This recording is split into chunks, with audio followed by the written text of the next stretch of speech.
नमस्कार। मैं बताना चाहूँगा कि उड़ीसा धू धू करके जल रहा है। उड़ीसा हमारा और केंद्र सरकार जो है रजाई ओढ़ कर सोई हुई है।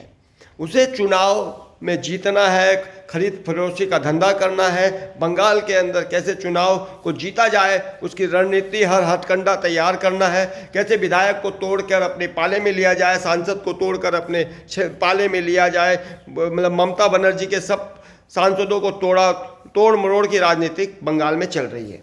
और दूसरी तरफ देखेंगे नवीन पटनायक जो है हमारे वहाँ के जो सीएम है, जो कि बीजेपी को सपोर्ट करते हैं। बीजेपी का और नवीन पटनायक का जो है जुम्मा चुम्मा चलता रहता है। और आज जो है उड़ीसा जो है पूरी तरह धू धू कर जल रहा है। चारों तरफ जंगलों में आग लग गई है। मैं जंगलों का जो कनेक्शन है वो किसानों के साथ भी है। जंगल जो होते हैं जहाँ पर जड़ी बूटियाँ निकाली जाती है, कई प्रकार के जंगलों में जो फल होते हैं, कंद मूंद होते हैं, वो निकाल कर जो किसान होते हैं और गाय को चराया जाता है जंगलों के बीच में, जंगलों में। आज वो किसान जो है बहुत पूरी तरह बेरोजगार हो गए हैं और उनके ऊपर जैसे जंगलों में आग लग चुकी है। कितने दिन हो गए अभी तक आग को बुझाया नहीं गया, आग पर काबू नहीं किया गया और सरकार जो है सो रही है। और दलाल और दल्ली और गोदी मीडिया जो है इस मैटर को उठा इसलिए नहीं रही है क्योंकि ये मैटर जो है जानते हैं कि बीजेपी से रिलेटेड है। बीजेपी की केंद्र सरकार की बहुत बड़ी गलती है। विजय पटनायक जो है, नवीन पटनायक, उसकी भी गलती है। वो इस मैटर को उठाना नहीं चाहती है। मैं याद दिलाना चाहूँगा आपको कि ऑस्ट्रेलिया से सबक सीखना चाहिए था।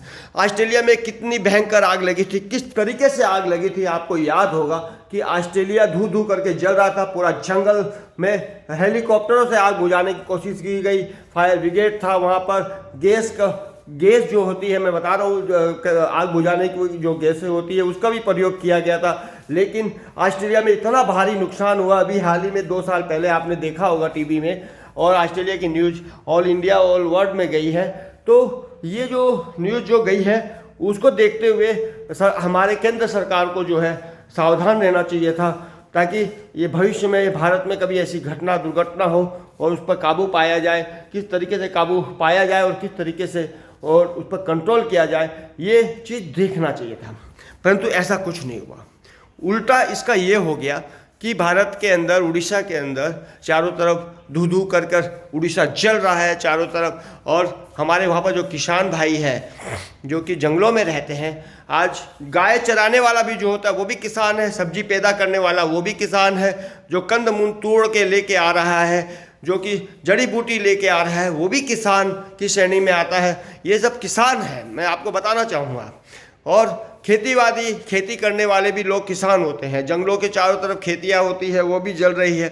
मुझे अभी रिपोर्ट मिली और मैंने टीवी के माध्यम से कुछ देखा और उसके बाद मैंने सोशल मीडिया में देखा कि किस तरीके से आग पर अभी तक काबू पाया नहीं गया और आग जो है दिन प्रतिदिन आगे बढ़ती जा रही है और पूरा जंगल जो है धराशायी पूरे आग की चपेट में आ चुका है, जिस पर केंद्र सरकार और नवीन पटनायक जो है कंबल ओढ़ कर सो रहे हैं। मैं फिर बार इसलिए बता रहा हूँ, 2 बार इसलिए बता रहा हूँ, ताकि ये जो सोती हुई सरकार है, जो कान में जू डालकर सोती है, उस सरकार को होश में लेके आने के लिए मुझे ये बार बताना पड़ रहा है।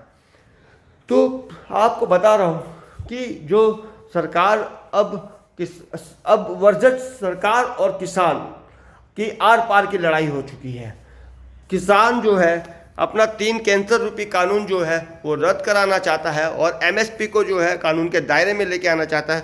उसकी डिमांड अब पूरी ना करके सरकार जो है अब सीधा हर प्रकार के हथकंडा अपना रहे हैं। और किसानों के ऊपर इतनी बड़ी जो आपदा आई है उड़ीसा के अंदर आग लगने वाली, वो जो आपदा है, वो आपदा से उन्होंने पल्ला झाड़ लिया है और वो चाहती नहीं है कि वहाँ पर आग बुझे। और वो यही चाहती है कि किसान हमेशा उलझा हुआ रहे और हमेशा किसान मुसीबत में रहे और हमेशा किसान मरता रहे। अभी तक तो यही उनकी रणनीति और सोच चलती रही है। अगर सच्चे दिल से अगर किसानों को चाहते तो शायद उड़ीसा पर जो आग लगी है पूरे उड़ीसा के अंदर, उस आग पर काबू किया जा सकता था। परंतु ऐसा कुछ नहीं हुआ। उन लोगों ने कोई भी सबक नहीं सीखा। ऑस्ट्रेलिया में इतनी बड़ी आग लगी, उससे भी सबक नहीं सीखा। और भारत में जो आग लग रही है, इतने बड़े जो उड़ीसा बहुत बड़ा क्षेत्र आता है, बहुत बड़ा बेल्ट है जंगलों का, और वहाँ से चंदन की लकड़ियाँ भी आती है, कई प्रकार के जो जड़ी बूटी है, कई प्रकार की जो कंद मूंद है, कई प्रकार के मतलब आपको बताना नहीं चाहूँगा कि समझ लीजिए कि उड़ीसा जो है वो स्वर्ण अक्षरों से लिखा जाता है। मतलब उड़ीसा में इतनी खादान है, इतने खदान है कि पूछिए मत। लेकिन प्रॉब्लम यही आती है, ईर्ष्या, जलन, राजनीतिक खरोद फरोशी का धंधा जो करने वाले लोग हैं, ये लोग जो है खाली विधायक को खरीदना, एमपी को खरीदना, पार्टी को तोड़ना, लोकतंत्र की हत्या करना, और लोकतंत्र के साथ किस तरह से खिलवाड़ किया जाए, ईवीएम मशीन के साथ खिलवाड़ किया जाए, पार्टी को अपने हर क्षेत्र में अपना झंडा बुलंद करना और आम जनता को अंधे कुएं में ठोकना और झूठ मूठ की सरकार बनाना और झूठे वादा करना और फेंकने की सिवा और कुछ नहीं करते हैं। तो आज हमारा जो उड़ीसा में, हाँ मैं ये भी बताना चाहूँगा कि कई किसान जो है उड़ीसा में मारे गए हैं, कई जो आदिवासी है, जो भी आदिवासी भी किसानों की श्रेणी में आते हैं। आदिवासी मैं बता रहा हूँ आपको, आदिवासी भी पूरे किसानों की श्रेणी में आते हैं, और पूरे जो भारत के जितने भी आदिवासी क्षेत्र है और जो आदिवासी है वो टोटल ही किसान होते हैं, सब के सब किसान होते हैं, नहीं क्या। तो वो आदिवासी किस तरीके से उनका घर जल रहा है, जंगल जल रहा है, उनका रोजगार जो है छिन चुका है, लेकिन अभी तक सरकार होश में नहीं आई है। तो मैं इसी के साथ हर बार यही बताना चाहूँगा कि केंद्र सरकार, मोदी सरकार, अमित शाह और योगी जी और नड्डा जी जो प्रेसिडेंट बन रखे हैं बीजेपी के, और आरएसएस वाले बहुत ही गंदी और घिनौनी हरकत कर रहे हैं, देशवासियों के साथ दगाबाजी और गद्दारी कर रहे हैं, जो कि भारत कभी भी बर्दाश्त नहीं करेगा।